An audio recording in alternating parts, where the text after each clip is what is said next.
آقا فرماتے ہیں، قرآن ناطق فرماتے ہیں، امام جعفر صادق نے ارشاد فرمایا کہ اللہ کی توحید کا، اس کی معرفت کا جب کبھی ذکر کرو تو ہمارے کلام کو حجت بناؤ، متکلمین کے کلام کو نہ رکھو۔ ابھی اب تو اردو میں بھی آ گئی، اس کا چھٹا چیپٹر دیکھ لیجیے، چھٹے سرکار کے سلسلے میں موجود ہے۔ فرماتے ہیں اور کئی احادیث میں موجود ہے، نجل مسلمون وحلق المتکلمون، تسلیم کرنے والے نجات پا گئے، بحث کرنے والے ہلاک ہو گئے۔ اس کی صفات کیا ہے؟ عین ذات ہے، غیر ذات ہے، کیا ہے؟ علم کلام میں بڑی بحث ہے اور اتنی الجھنیں علم کلام میں کہ اللہ خالی ایک لفظ ہے، جب اس کی ذات و صفت کی معرفت میں جائیں تو 73 فرقے، سب کا اپنا اپنا علم کلام ہے۔ اور مولا نے علم کلام کے لیے ہشام بن حکم کو تیار کیا، مومن طاق کو تیار کیا، مگر اس لیے نہیں کہ علم کلام کو قبولیت کا درجہ دیا جائے۔ میری یہ گفتگو جو یہاں ہو رہی ہے ظاہر ہے یہاں ہو رہی ہے، لیکن یہ ٹیکنالوجی کا زمانہ ہے، سب طرف باتیں جائیں، تو میں جو بات ہے وہ کلیات کے طور پہ عرض کر رہا ہوں کہ مولا نے ہشام ابن حکم کو متکلم کی حیثیت سے پیش کیا، لیکن اس لیے نہیں کہ علم کلام کو قبولیت کا درجہ دیا جائے، چونکہ الزامات خصم کے تحت دشمن جو تھا وہ سوائے علم کلام کے کچھ کہتا نہیں تھا، تو اس کے کلام سے اس کو رد کرنے کے لیے متکلم کے طور پہ ابن ہشام ہے، مگر ہشام ابن الحکم کو کہتے ہیں ہشام یاد رکھنا یہ علم کلام کے ذریعے تم صرف متکلم سے گفتگو کر رہے ہو تاکہ اس کے علم کلام کا غرور ٹوٹے، عقلی گفتگو کا غرور ٹوٹے، لیکن جب کبھی ہمارے والے سے گفتگو کرنا تو اس کے علم کلام سے نہ کرنا، ہمارے کلام سے کرنا۔ حاج الناس بکلامی، ہمارا کلام لوگوں پر حجت ہے، ان کی عقلیں حجت نہیں۔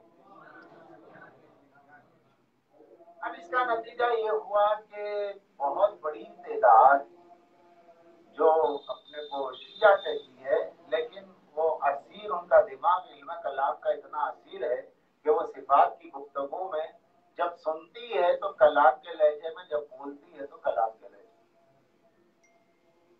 یہ صفات ہے کیا؟ صفت موصوف کی غیر ہے، نہج البلاغہ میں موجود ہے، خطبہ توحید پہلے ہی خطبہ ہے نا، شہادت کل صفت انا غیر الموصوف و شہادت کل موصوف انہ غیر الصفت۔ ہر صفت گواہی دیتی ہے موصوف کی غیر ہے، ہر موصوف گواہی دیتا ہے وہ صفت کی غیر ہے۔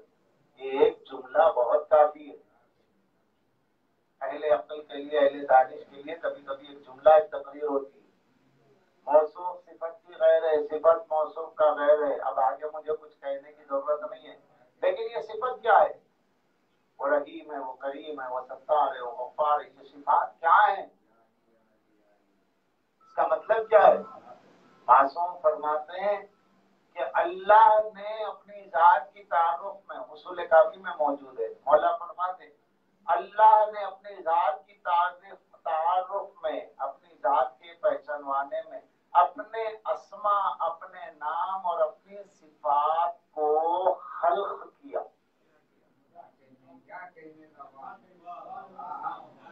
اللہ کے اسما اس کی مخلوق ہے، اللہ کی صفات اس کی مخلوق ہے۔ یہ میں کلام معصوم پیش کر رہا ہوں، کسی متکلم کا قول نہیں ہے۔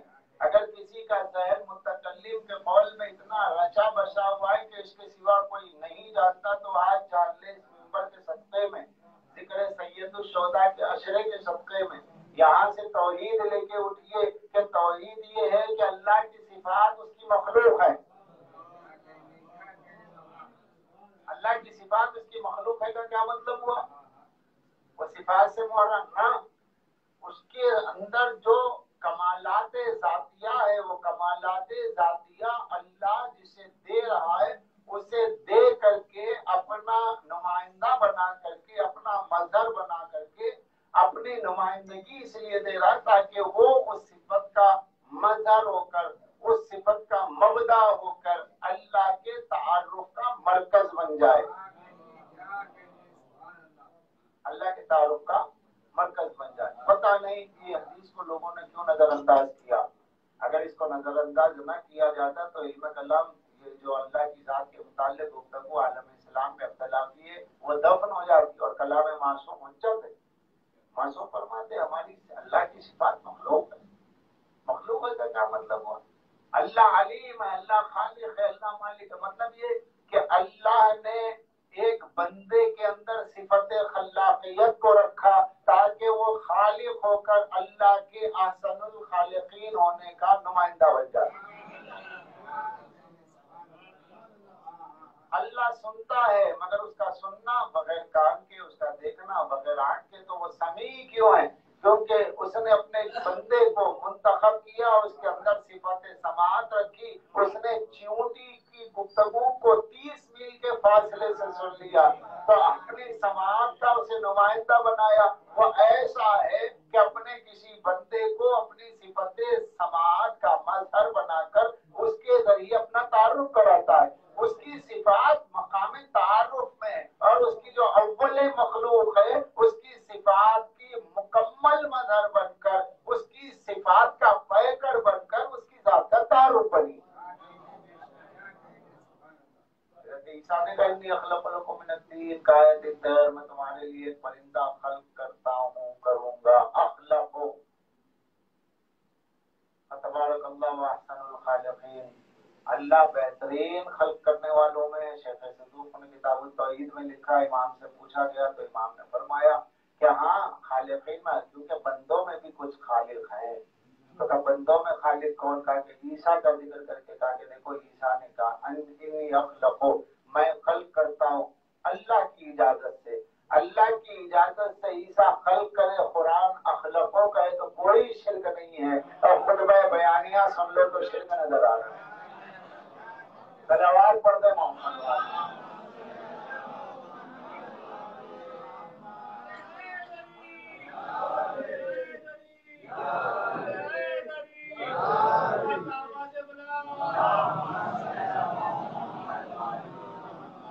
صفت موصوف کی غیر ہے، اسم مسمہ کا غیر ہے، نام ذات کا غیر ہے، صفت موصوف کی غیر ہے. یہ غیر ہو کر کے پہچانواتے ہیں. اب صفت ہے تو صفت کے ساتھ فعل ہے. سننا صفت ہے، بولنا کلام کرنا صفت ہے، لیکن وہ جب صفت فعل میں آ جاتی ہے تو اس کا کام الگ ہوتا ہے. اللہ نے کائنات میں اپنے افعال کو جاری کرنے کے لیے افعال کا مبدا بنایا. مبادئ افعال فعل کا مبدا. جب فعل کے مبدے پر آپ پہنچیں گے تب آپ کو بات سمجھ میں آئے کہ اللہ چاہتا تو ڈائریکٹ حرارت پہنچا دیتا، مگر حرارت کی علت، حرارت کا مبدا اس نے آگ کو قرار دیا. آگ میں جلانے کی صفت رکھی. وہ چاہتا تو کسی شے کو مبدا بنائے بغیر ڈائریکٹ طور پہ، چونکہ وہ علت تامہ ہے، سب علتوں کی علت آخری علت اللہ ہے، تو بغیر کسی درمیانی علت کے وہ سیدھے گرمی پہنچاتا. لیکن سورج کو اس نے گرمی کا مبدا بنایا، سورج میں جلانے کی صفت رکھی اور اس کے اندر سے حرارت نکالی. حالانکہ حرارت دینے والا وہ ہے، لیکن اس نے حرارت کے اثر کے فعل کو سورج میں مقرر کیا. اب یہ سورج اس کی مخلوق ہوتے ہوئے اس کے فعل کا مبدا ہے. چاند اس کی مخلوق ہوتے ہوئے اس کی ٹھنڈک جو پہنچتی ہے، جس سے سمندر میں مد و جزر پیدا ہوتا ہے. سمندر میں مد و جزر کا مطلب جوار بھاٹا آنا اور لہروں کا آگے بڑھنا پیچھے ہٹنا. یہ کس پر ہے؟ آفتاب کی کرنوں پر ہے، مہتاب کی وجہ سے. اگر چاند نہ ہوتا تو سمندر میں مد و جزر نہ ہوتا، سورج نہ ہوتا تو سورج مکھی نہ ہوتا، چاند نہ ہوتا تو چکور نہ ہوتا. تو اللہ نے ایک کو دوسرے کا سبب بنایا اور چاند کو ٹھنڈک کا موقع بنا دیا، آگ کو گرمی کا موقع بنا دیا. اللہ نے کائنات میں اپنے افعال کے مبادی کو، یعنی اس کی ابتدا کو پہلے خلق کیا، پھر اس خلق کرنے کے بعد اس مبدے کو، اپنے فعل کو اس مبدے کے حوالے کر دیا. اب کرنے کے بعد میں وہ چیزیں جاری و ساری ہے. اب ہر ایک کا ایک مبدا ہے، ہر ایک کا، ہر فعل کا ایک مبدا ہے. اور جو چیز بعد والے میں ہے وہ پہلے والے کی وجہ سے موجود ہے. پہلے والے کی وجہ سے موجود ہے. حرارت ہے تو کس کی وجہ سے؟ آگ کی وجہ سے. ٹھنڈک ہے تو کس کی وجہ سے؟ چاند کی وجہ سے. تو یہ ایک دوسرے کے لیے آپ دیکھ رہے ہیں کہ مبدے سے جاری ہونے والی چیز معلول ہے، اور مبدا کیا ہے؟ اس کا سبب ہے، اس کی علت ہے. اور اللہ کیا ہے؟ مسبب الاسباب. اب اللہ نے تمام اشیاء کے سبب بنائے، سبب بنا کے خود کو مسبب قرار دیا، مسبب الاسباب قرار دیا. اور جتنی چیزیں کائنات میں پائی جاتی ہے مبادی کی، یعنی ابتدا کی، ان سب کی مرکزی ابتدا ایک ہے، اسے مخلوق اول کہتے ہیں. وہ مخلوق اول اللہ کے تمام افعال کا مبدأ اول ہے، جس سے تمام چیزیں دوسروں کو پہنچی ہے. سورج کو خلق اس لیے کیا تاکہ دوسروں تک گرمی پہنچے، جب اس میں خود ہوگی تو دوسرے تک جائے گی. تو اللہ نے یہ تمام کائنات میں جو حسن و جمال و کمال رکھا ہے، ہر شے میں جو حسن ہے، ہر شے میں جو کمال ہے، ہر شے میں جو جمال ہے، یہ تمام حسن و جمال و کمال ان کے اپنے نہیں ہے، یہ کہیں سے آئے ہیں. جہاں سے آئے اس ذات کا نام پروردگار ہے، لیکن اس نے بال واسطہ دیا ہے، بے واسطہ نہیں دیا ہے. جیسے سورج سے گرمی پہنچائی، آگ سے حرارت پہنچائی، آل محمد کو کائنات کا مبدا بنا کر کے ان کے ذریعے سورج کو روشنی دی، چاند کے روشنی دی، ان کے ذریعے ستاروں کو زینت دی، ان کے ذریعے زمین کو گردش دی، ان کے ذریعے آسمان کو ساکن کیا. اب کائنات میں جو شے جہاں اپنا جو کمال رکھتی ہے، اس کا مبدأ اول مخلوق اول محمد و آل محمد.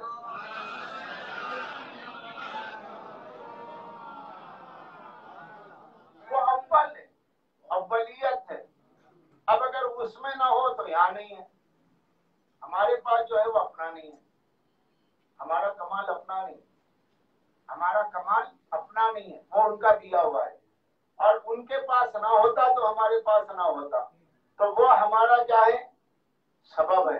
اللہ ان کا مسبب ہے. ہم سبب ہیں، اہل بیت مسبب ہیں. اہل بیت سبب ہیں، اللہ مسبب ہے. یہ سلسلہ بن رہا ہے. اب اس لیے اس کو تھوڑا سا اور آگے سمجھنے میں بڑی آسانی ہو جائے. وہ یہ کہ اللہ نے افعال کے مبادی، مبدے کو خلق کرنے کے بعد ایسا نہیں ہے کہ اللہ مسبب نہیں رہا. قرآن مجید کی آیت ہے کہ جب آپ کو نیند آتی ہے تو اللہ فرما رہا کوئی اللہ یتوفی الانفس حین موتها. جب بندہ سو جاتا ہے تو اللہ اس کے نفس کو پورا لے لیتا ہے، پورا لے لیتا ہے. آپ کو پتہ نہیں چلتا آپ مرے ہیں کہ سوئے. سونا اور مرنا ایک نوم الموت. تو اس کی نسبت کس کی طرف ہے؟ اللہ یتوفی الانفس، اللہ تمہارے نفس کو لیتا ہے. لیکن اب جب اس نے اپنے کو مبدا قرار دیا تو وہ کیا ہے؟ مبدأ آخر ہے. لیکن ایک جگہ قرآن میں قل یتوفاکم ملک الموت الذی وکل بکم، کہہ دیجئے میں نے تم پر ملک الموت کو موکل کر دیا. وکل بکم، تم پر موکل کر دیا. وہ تمہاری روح کو قبض کرتا ہے. ایک جگہ کہہ رہا ہے روح میں لیتا ہوں، ایک جگہ کہہ رہا ہے ملک الموت. تو قرآن میں تضاد ہو گیا. جب قرآن میں تضاد ہو گیا تو پھر تعارض ہو گیا. تو یہ اللہ کا کلام نہیں، کیونکہ اللہ کہہ رہا ہے لو کان من عند غیر اللہ لوجدوا فیہ اختلافا کثیرا. اگر یہ قرآن کسی اور کے پاس سے آتا تو اس میں اختلاف ہوتا. ایک جگہ کہہ رہا ہے روح میں قبض کرتا ہوں، ایک جگہ کہہ رہا ہے ملک الموت. تو کون سی بات صحیح ہے اللہ کی؟ جو اپنے لیے کہہ رہا وہ صحیح ہے یا ملک کے لیے کہہ رہا وہ صحیح ہے؟ جواب آئے گا نادان تو نے سمجھا ہی نہیں ہے قرآن کو. اس لیے کہ وہ مبدأ اول ہے، آخری علت ہے، علت تامہ، لاسٹ کاؤز اللہ ہے، لاسٹ علت اللہ ہے. لیکن اللہ نے ایک مبدا فرشتے کو بنایا، اس کے ذریعے ملک الموت کے ذریعے وہ یا قابض ہے، اس نے اپنے صفت قابض کی ملک الموت کو مظہر بنا کر روحوں کے قبض کرنے کا اسے ذریعہ بنایا ہے. لہذا اس کا بھی انکار نہیں ہے اور نہ اس کا انکار ہے کہ اللہ موت نے مارا. ارے بھائی اللہ نے کہا مارا. ملک الموت جب تک آئے گا نہیں آپ مریں گے نہیں.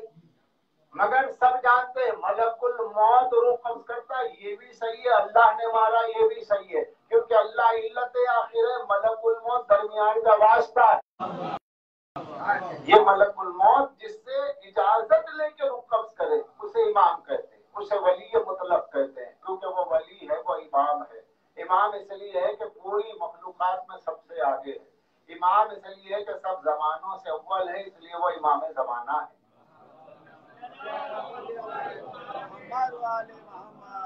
تو عزیزان کرام، جو آج کی ہماری گفتگو ہو رہی ہے وہ اس سلسلے میں ہو رہی ہے کہ اللہ کی صفات سے اس کی ذات کا تعلق ہوتا ہے، اور صفات مخلوق ہیں۔ جب مخلوق ہیں تو کون سی مخلوق ہے؟ کامل مخلوق ہے کہ ناقص مخلوق؟ ناقص کے ذریعے ناقص پہچانوایا جائے گا، جب صفت کے ذریعے اس کو پہچاننا ہے تو صفات ناقصہ کے ذریعے اللہ نہیں پہچانا جا سکتا۔ اس کے لیے ایسے کی ضرورت ہے، کامل ہو تو دیکھتے آپ بھی ہے، دیکھنے والا وہ بھی ہے، وہ بغیر آنکھ کے دیکھتا ہے۔ آپ اس کی دلیل نہیں بن سکتے، اس لیے کہ آپ آگے تو دیکھتے ہیں، پیچھے نہیں دیکھ پاتے۔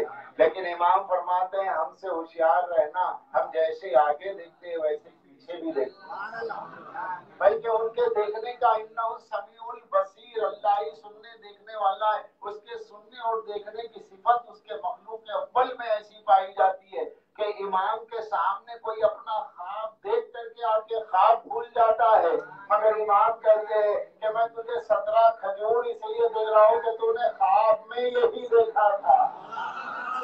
جو خواب دیکھنے والا دیکھ کے بھول جائے، امام اس کے خواب کو جاگتے میں دیکھ کر کے سنا رہے، ارے تو خود دیکھ کے بھول گیا اور تیرا دیکھا مجھے یاد اس لیے کہ میں امام ہوں۔ امام سماعت ہے، امام بصارت، بصارت کا امام، سماعت کا امام، وہ ہے ولی خدا، وہ ہے صفت خدا۔ یہ مخلوق اول اللہ کی صفت، یہ مخلوق اول محمد وآل محمد علیہ السلام کیا ہے؟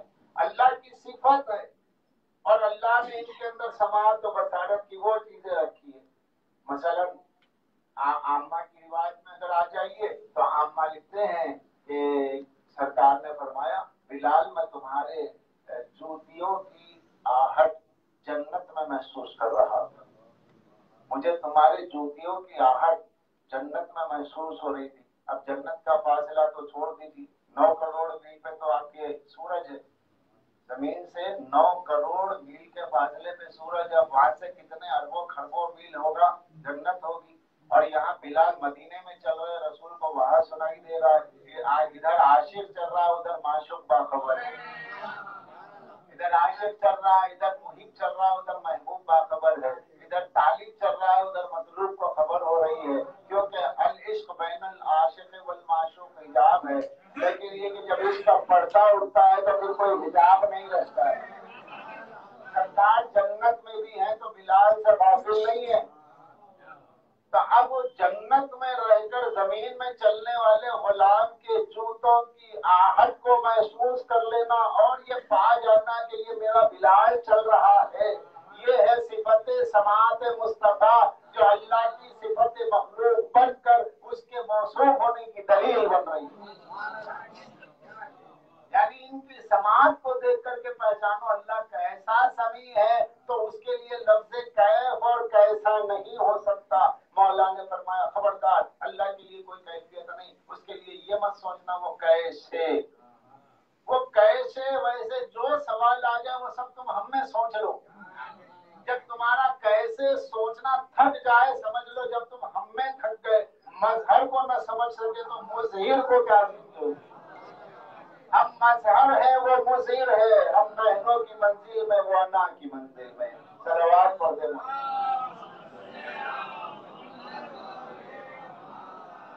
تو اللہ نے یہ پوری کائنات کا، تمام اشیاء کا، تمام افعال کا مبدا بنا دیا اہل بیت کو، مبدا بنا دیا۔ جیسے ہر چیز کا الگ الگ مبدا ہے، حرارت ہے وغیرہ وغیرہ، مثالیں دینے کی ضرورت نہیں، 2 ہی مثالیں کافی ہے کہ آگ میں حرارت ہے، سورج میں حرارت ہے، اس طریقے کی چیزیں ایک۔ اب یہ مبدا بنا، اب جب مبدا بنا تب اس کو یوں سمجھے، ایک حدیث میں آیا ہے کہ جاء الرجل من اشراف العرب، ایک اعرابی آیا جو اشراف عرب سے تھا، بڑے لوگوں میں شمار کیا جاتا تھا، وہ آیا، اس نے آ کر کے سوال کیا یا رسول اللہ بِأَيٍّ فَضَّلْتُمْ، بِأَيٍّ فَضَّلْتُمْ، آپ کس وجہ سے فضیلت رکھتے ہیں آپ لوگ اہل بیت، آپ فضلتم سے جمان، آپ کس وجہ سے فضلتم، بِأَيِّ فضلتم علینا، انا انتا و نحنو من مائے واحد، یا رسول اللہ آگ